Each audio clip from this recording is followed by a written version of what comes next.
Good afternoon and welcome back. Seems like it's been more than a week, but it's been good.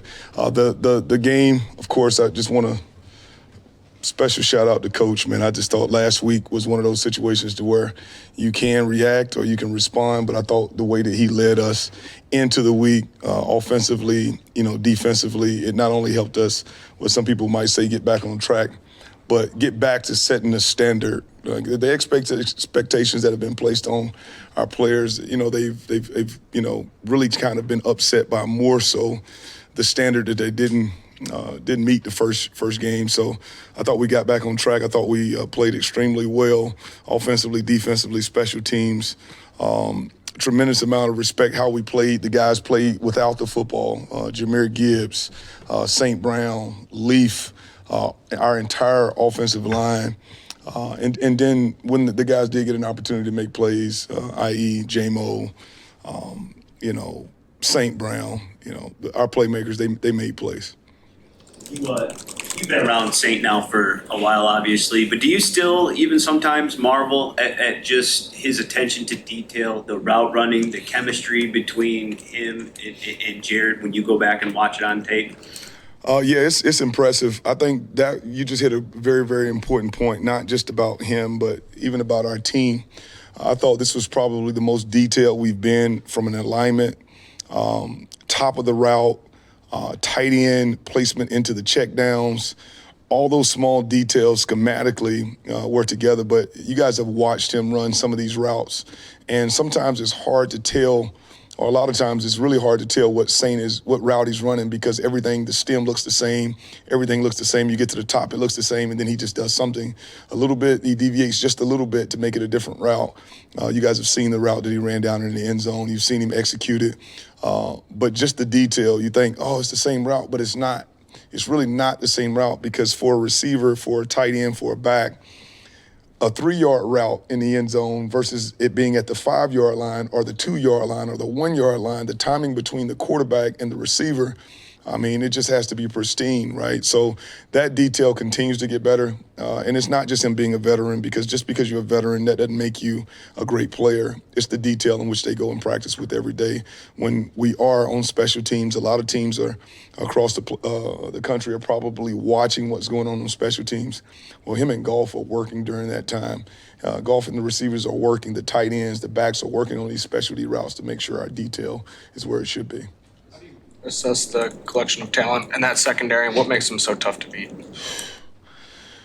Well, you talking about our talent, our secondary or their secondary? Because both are really, really talented, right? The one thing is, let's just talk about, 14. Very detailed, just a very detailed player. Having the ability to put him in different places, whether it be at the safety position or as, we can definitely think of him also being in a nickel situation or exchanging those roles and then partnering that with 4-4 and his ability to play the way that he plays aggressively, and then out on the edges, guys that are quick, that are detailed, that understand routes, alignment, splits. You can see it on tape. You kind of put all that together with the guy holding it down. It's not a secondary player, and you put all that together, now you're starting to put super talents around each other. And then when you got a guy out there, like we had a chance to go against Baltimore years ago, not putting him on a certain level quite yet, but man, I got a tremendous amount of respect for him at the safety position. And then they bring young talent in at the safety position as well. It's a lot. It's a lot to deal with, not only in the run game, but in the pass game, how they show up in the run game and how they can use different people to show up in the B gap versus the C gap. And some of those things is really impressive on what they're able to do in the secondary. It makes it really difficult. Is IDing Hamilton before the snap more or less critical against, Baltimore than maybe identifying safeties before the snap with another opponent? We have to know where he is. I think, it's not just the identification in our schemes, but after the point of the run scheme or after the point of our protection scheme and knowing where he is, there's also the detail of knowing where he is for the quarterback, placing the ball in the air and IDing where he is, but also our guys that are running with the football and the way that he can go out there and attack the ball. So finding out where he is, not just the ID standpoint, but just overall knowing where he is on the field is going to be a big deal. That 2023 game, what did you guys collectively as a team sort of learn from that experience that maybe can help you? Physically, they wore us out. Like, physically they beat us up. That's hard to, when we work the way that we work and when we, detail our scheme, that's one thing. But physically, when they go in and they outperformed us physically, that's what we took from it, right? Being in that division, a lot of respect for when you see a Raven, you know what a Raven looks like. You watch it on tape, over the years, you've seen the collisions and the clashes that they've had in the AFC North and how physical it's been. And we pride ourselves on physicality, and they put it on tape. And that's kind of what we took from it. And that's what we have to live with because that's what we put on tape. It's our resume. So the physicality of this game is going to be high. We know that. And that's what we have to accept. And we have to do really a lot better than we did last time. Scottie, does that increase the intensity for you guys in practice this week? Does that change the way you practice? Say again? Does the fact that they out-physicaled you guys last time, does that change the intensity of practice this week? Does that change the way you guys approach practice? No, we're gonna do what we do. We think that we have a physical brand of football as well, right? We're not gonna deviate from what we do in the plan that Coach gives us, but we know what we put on tape. I think that's more important of us understanding what we put on tape. Now, that's 2 years ago, totally different. We've grown. Of course, the maturation process has happened for us, and we think that it's probably happened for them as well, but we're concerned about us, and that's what we're going to really focus on this week. Going back to the game, again, 2 years ago, you guys went 3 and out on the first 3 possessions. Given what they can do offensively, how important is possession going to be in this game and just being able to maintain possession? Just like any other game, this is the NFL, but they are potent. We understand that. Sometimes people say, it's offense versus defense. No, it's team against team. Sometimes that can be offense versus offense. Sometimes that can be defense versus defense and special teams versus special teams, of course.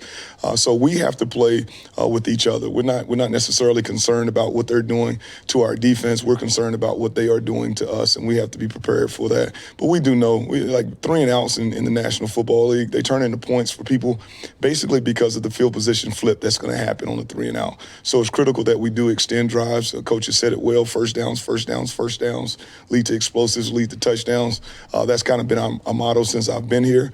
So we got to make sure that we keep our defense off the field, but we have to extend our drives with these plays.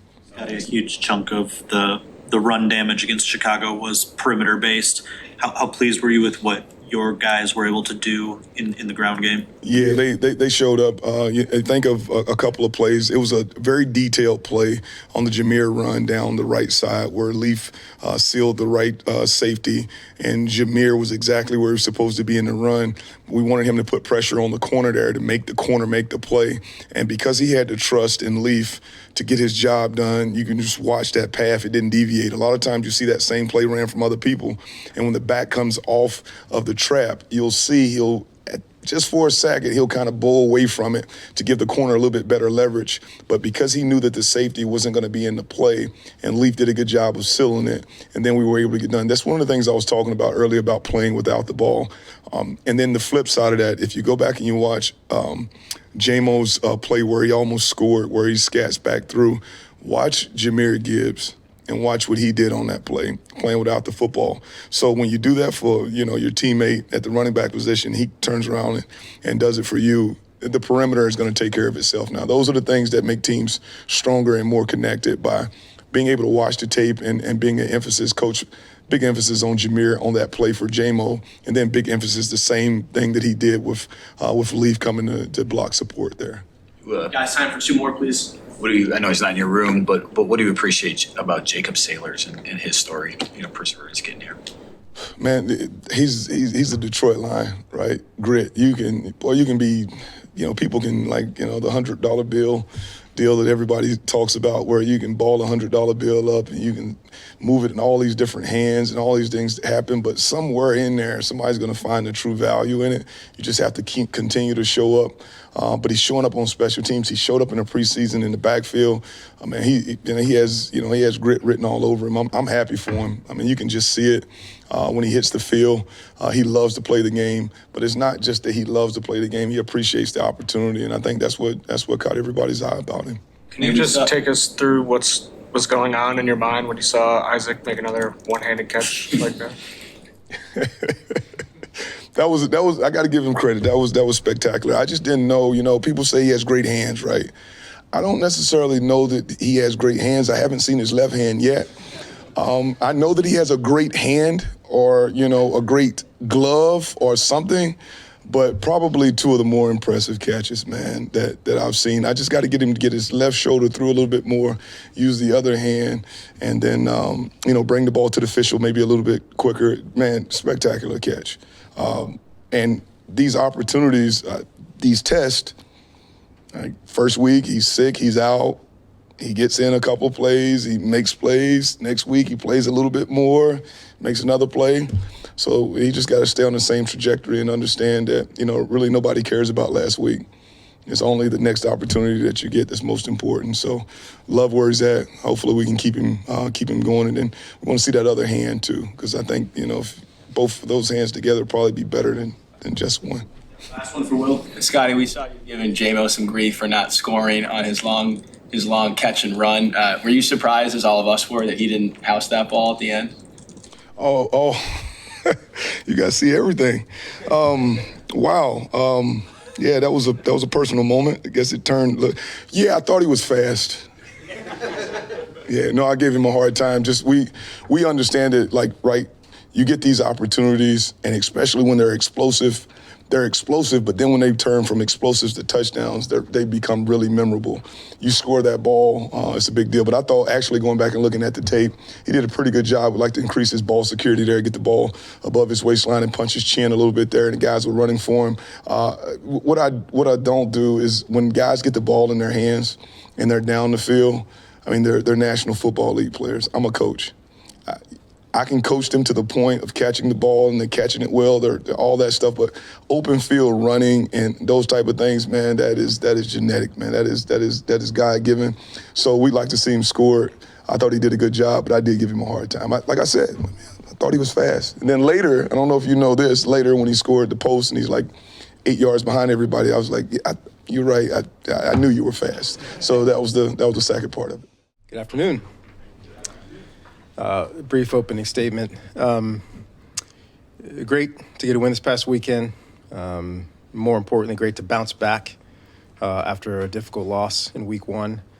Coach Campbell said it all, but it was really about how we responded. That was the best part about this past weekend was in all areas of the offensive football, we played better. That's our charge from our head coach is to play better and better each week. And for me, it was a great statistical game, but it wasn't about the stats, it was about the film. We played physically, we played hard, we gave great effort. Coach Montgomery talked about it last week, challenged the guys to play great without the ball. And you saw hustle, you saw finish with the guys with the ball and the guys around them. And now our charge this week is to play even better than last week. On the road, against a great opponent, loud environment. And now the challenge is before us to play better than we did last week. The opponent is very, very good, very well coached. But for us, it's not really about who we play, it's about how we play. And that's what we're going out there to do in Baltimore, is play our best football of the year and continue to improve as our head coach has charged us to do. Questions? When Goff gets rolling like that, is he one of the better ones you've been around, just from a timing standpoint, an understanding of the offense, where the football needs to be, seeing the defense? We've seen performances like that, but watching it live on the field, how impressed were you of his play? Jared Goff is elite. Whatever category that you put together of elite players, he's in that category. And thankfully on this team, we got a few guys that are in that elite category. But there's no question about it. And no shock to anybody. You don't roll out of bed and become elite. He's worked extremely hard through his career. He's works hard every single week, every single day. He pushes himself, pushes his teammates so that he can go out there and perform like that. And that's his standard. And that's our job as coaches, to give him the information and opportunity to play up to his standard. And I'm glad he's on our team. What have you learned about Jared, David, just getting to work with him now up close that maybe you didn't know or appreciate about him from afar? Well, as you know, I've watched Jared Goff since he was a junior in high school. And much like I just said, he's one of those guys that just got better every single year. From freshman year to senior year at Cal, it was amazing. From rookie year to year 3, was amazing from year 3 to year 10. Every year there's another tool in the toolbox. Everything's a little bit better. His decision-making and accuracy are at an elite level. And my favorite thing about him is that, he'll take the compliments, but he just goes back to work. Because every week's a new week, every day's a new day. And his charge as one of our leaders is to be one of those guys that pushes himself so we can push other people. Your last NFL stop before Detroit was Baltimore. I think you were there 3 or 4 years. What did your time at that organization mean to you, and maybe how did it shape any part of you as a coach? Yeah, my time in Baltimore was instrumental to the success of my career. First and foremost, Brian Billick, who was my receivers coach way back when at Stanford. His organizational approach I thought was outstanding. So the daily schedule that I used at Stanford was Coach Billick's schedule.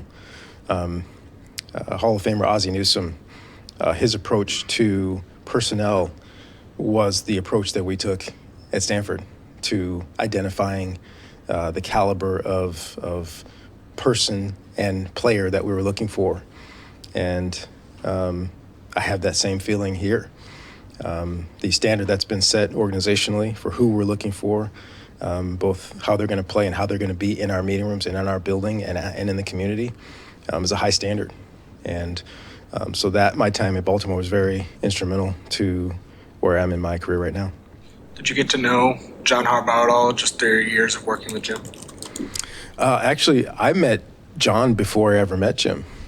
I was in the NFL for 9 years before I met Jim after my time in Baltimore. So I'd run into John, the Combine. I knew guys in Philly. The last time I saw him before he became a head coach, he was a special teams coach in Philadelphia. And I came by to visit a couple guys and we got a chance to chat. That was a long time ago, but John and I have touched base just over the years, regardless of my time with Jim. And John, there's a reason why he's on the NFL Coach of the Year ballot every single year. Does an outstanding job. He's got a great perspective on offensive, defensive, special teams, putting a team together. So yeah, I have a ton of respect for John that's born over 20 plus years. From your vantage point, what led to the offense being able to execute better and the passing attack being more explosive? We got the guys. Every day I'm grateful to Brad Holmes, grateful to this organizational philosophy on putting a team together, and the charge we have from Dan Campbell. And once again, it was looking at what we did at Green Bay. Green Bay's a good football team and played well, but for me, it had nothing to do with Green Bay. We didn't play up to our standard. We didn't panic. We came right back. We put the plan together. Guys went out there and executed. And as Coach Morton said the other day, his job is to give these guys opportunities to make plays, and that's what we did. St. Brown got us started, and we rolled from there. So now it's our charge every single week to put those guys in position, and we've got guys that take this seriously. They play hard for each other. You watch Jahmyr Gibbs pick up A-gap blitzes and then sprint to go get a block on a big play by Jamison Williams. You watch David Montgomery give maximum effort on every single rip that he gives. That's what this team is about. So it's really about didn't play well enough, take it, own it, and now play better. And that's what we did last week. And I think that the organizational philosophy doesn't change. If you play well, great, you get a pat on the back. Well, guess what? We got a game next week. You don't play well, take your corrections and play better next week. So that's what I put it. I put it on the people that we have here, and their toughness and their grit and their ability to take the criticism of not playing well and bounce back and play better. You've been around for a long time. You've obviously played at a lot of different venues. I'm just curious what you thought of Ford Field and being an offensive guy, just what that would mean to have to play in that environment, maybe what kind of a home field advantage that would be. I'm just curious where that kind of environment stood. You've been around a while. Yeah, the Lions fans are special, and Ford Field, the way that it's constructed, helps with the noise. And it was a great environment for our players to play in. when I was here before, I was a kid going to the old Silverdome. This is a much better environment. I love the old Silverdome, especially for Pistons games, but this was a special, especially home opener. The energy was there from before the opening kickoff, and you know, I think the plan is for every home game to be special like that. You had so much success with the play action and really kind of built everything around it against Chicago. Usually we think of it as the run sets up the play action. How much of just what this organization's accomplished historically allowed you to lean into play action right off the jump against Chicago? Well, I have a very similar philosophy my entire life, right? I was a son of a defensive coordinator where you run and stop the run to begin with, and the game starts up front, and the physicality with which we can run the ball. Sometimes you start with a run, sometimes you start with a play action, but they have to feed off of each other. And I think Coach Morton made a couple of decisions early on how we wanted to start the game off with Coach Campbell. And I think it paid off. But if you watch, we kind of went back and forth. It's what you want to be able to do. You want to run downhill, you want to play action, you want to drop back, you want to mix all those things up. And, I want to say, our success, which probably doesn't get talked about enough because we've only got one quote-unquote big name on the offensive line at right tackle. Our guys up front played really well last week. That sets everything up. For Jared to be able to be clean pretty much the entire game. He was clean the entire game, and we see what he can do when he's clean. So those guys up front, they took the preparation seriously, picked up a lot of different blitzes, a lot of different twists and movements for us to have the game running and passing that we did. So it's really about what those guys do up front for us. What's it been like working with John Morton the first couple of weeks? And how did you see him grow maybe from week 1 to week 2 in game planning and the work that he did? Well, it's been fun for me. I mean, Coach Morton's one of my best friends, and we worked together from 1998 to 2001. And we've been close, but we haven't worked together in a long time. So that's what's been fun this entire offseason is to see kind of how different ways that we've gone, and now to come back and follow his lead with how we're gonna run this offense. I wouldn't say growth necessarily from week 1 to week 2. I think here's my belief anyway. I don't think you really ever completely know your team until you're 4, 5, 6 games into the year, right? You get your first rap on the nose, you get your first taste of success. You have a couple games that are in the middle. We've got 3 new starters on the offensive line in the middle, a new play caller. So I think everything kind of is still coming together. And I think there's a reason why we have the term midseason form. We're not there yet. We had a good game. We don't have all the answers. There's still some exploratory things that we need to do with our players, with our schemes. But the charge is to improve every single week, and that's our plan.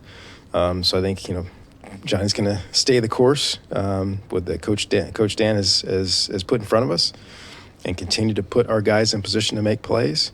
But and Jared's numbers were great. But this is a physical, upfront running football team, and that's where we start. And everything will